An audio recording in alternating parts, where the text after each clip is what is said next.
Thanks for joining us today on our BIV Daily podcast from the newsroom of the Business in Vancouver publication. I'm Kirk LaPointe, publisher and editor-in-chief. British Columbians are into an election campaign today for an October 24th vote. John Horgan, the Premier, says he needs a 4-year mandate to tackle the pandemic.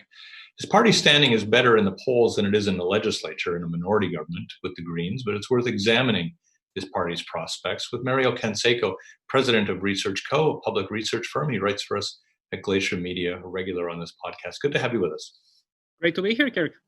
I listened to the Premier quite carefully today, and he said that he's not doing it for himself. He's doing it for the people of British Columbia. I think a lot of people would throw some snark on that. But what's your feeling? Does he need a mandate? I think he already has one. You know, it's a situation where you don't really see the Green Party voting against the NDP because of the deal that they signed. It's not in the best interest of the BC Liberals to try to topple the government because they have a leader who is not particularly popular and their standing is not as good as it used to be a couple of years ago. So there might be no need for this. You know, it essentially buys them another year in that sense. And it also enables them to bring in new blood. There's a lot of people who are retiring. But other than that, it's not something that is desperately necessary at this stage.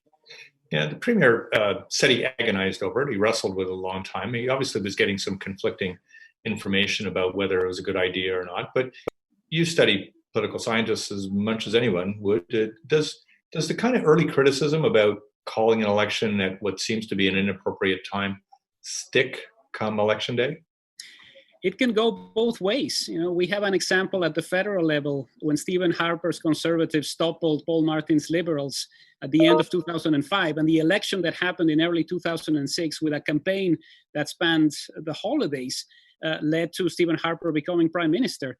There's also Jim Prentice back in 2015 who decides to engineer his own demise because he feels that the opposition isn't ready to tackle him. And Rachel Notley goes from 4th place to becoming the next head of government in Alberta. So it depends not only on how people feel about it immediately, but also how you connect during the actual campaign. Yeah, I mean, but you would, of course, be studying not just what your own polls are telling you, but what others are telling you, other polls are saying. And I don't see anything in the reading so far that indicates that the Liberals are anywhere better than perhaps somewhere around 25 seats as we start this campaign, 25 out of 87 seats, which would be kind of a not just a landslide, maybe even close to a wipeout on them. So what would the Liberals need to do in this campaign in order to basically come back to close to where they were last time and winning more seats than the NDP did? Well, one of the keys here is to continue to talk about economic management. It's always been an issue where the Liberals tend to do better than the NDP. It's an issue that helps everybody who's in the business community. They need to establish that connection. Also ensure that those Conservatives who might be flirting with voting for the BC Conservatives, if they actually run candidates in every riding, can come back into the Liberal fold.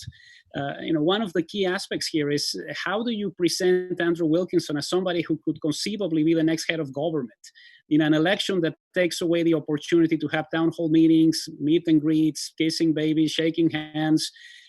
It's becoming more like a US presidential election. This is the person that you're voting for, and some of the messages you'll get through social media or through some advertisements, but you're not going to be able to have that. And they need to establish that emotional connection with tools that they aren't really used to using. You know, Liberals are used to filling up a gym with people and bringing some candidates to shake hands. This is something that they can't do it right now. Well, really, Mario, we're experiencing, though, quite a different campaign than we ever have. This is, I think, going to be the largest campaign during the pandemic in North America. How does that help a government or hurt a government in and opposition in terms of the dynamic that we might see in the way of a campaign, the ability to get a message out, or the ability to, frankly, stop a slide? Well, one of the keys here is that you take away one of the things that the BC Liberals do very well, which is the really local campaign, talking to candidates, shaking hands, filling up a gym. That is taken away from them because of the pandemic. Everything is going to be printed. We're used to getting very nice brochures with the picture of the candidate and the family and maybe a couple of slogans. And now we're getting more information through the mail, probably directing us to social media or a website to learn more about specific candidates. And it really turns this more into an election where you're choosing between the current premier and somebody who could conceivably take his place.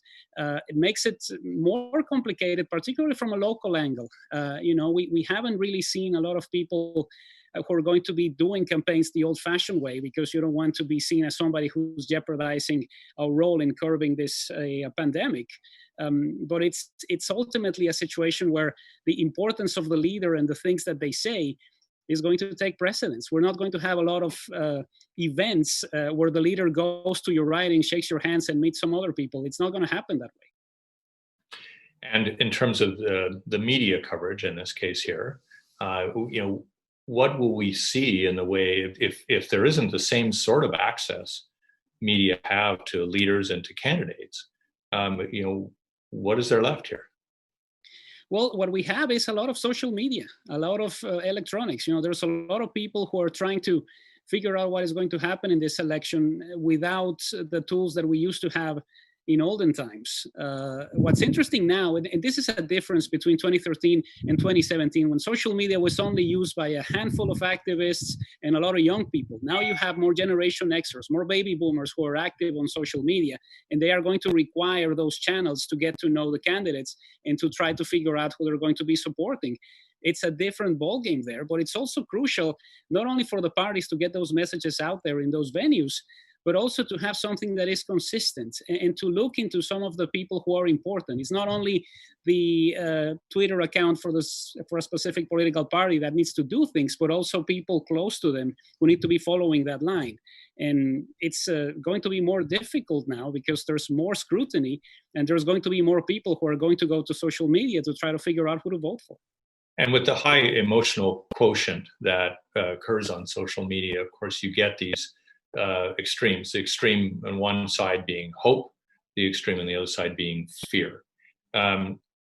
How likely is it that the Liberals can play this hand of fear of the NDP and providing hope on their part in order to essentially resuscitate their own fortunes? Well, it's something that works very well, particularly for the older voters. If you're over 55 and you still have memories of what happened during the 1990s with the NDP, it's a message that Andrew Wilkinson can take to you and say, we don't want to go back to something like this. We need to keep them in check. We need to have a mandate that is clearer. And we need a lot of busy liberals to make sure that these guys don't get in there and do everything that they want to do. That's important for that particular group. But there's also a lot of Generation Xers, a lot of millennials who didn't really grow up with the NDP in power, don't have memories of that. It's a type of campaign that is going to start to go stale as the time progresses. But ultimately, I think there's also a very great concern from many residents of all ages on the deficit side of things. What are we going to get after all of this spending? How are we going to pay this back if and when this COVID-19 pandemic ends? And that economic message always helps the Liberals. I don't think they should turn this into a campaign related to charisma or essentially talking about specific plans that they would do differently. They need to connect with voters on the issue that they always do well on, and that is economy and jobs. Now, the connection, though, is often dependent on what kind of leader you have. And in examining all the public research that's out there, my own conclusion is that the parties themselves may not be that far apart, but the leaders certainly are. So how does Andrew Wilkinson shape up his campaign in order to narrow that gap that he has on the personal side as a leader with John Horgan? Well, the numbers have been a little bit better for him. When we asked back in May, we had 48% of residents who felt that he was doing a good job as leader of the opposition. That is higher than any number Christy Clark ever got. So it tells you a little bit about the way in which he's connecting, but it's not necessarily something that is going to bring more voters into the fold. You might like Andrew Wilkinson, but you may not want to vote for the BC Liberals. That is one of the problems. The handling of the pandemic has been remarkably successful. We have 83% of BC residents who are happy with what the government has done, the highest in Canada. It doesn't mean that they're going to get 83% of the vote, but ultimately it connects the issue in a way in which you're essentially reminding people that we're not in the same boat as, let's say, for the sake of argument, Washington State, because of what has been done by the government that is in place right now. Ultimately, I think it's all about trying to connect in a different way and also getting people who are dissatisfied with things. You know, there's one thing about being upset with the election being called, but we haven't seen the former mayors or the former councillors deciding that they want to run for the BC Liberals because they are outraged at the handling of the NDP's issues.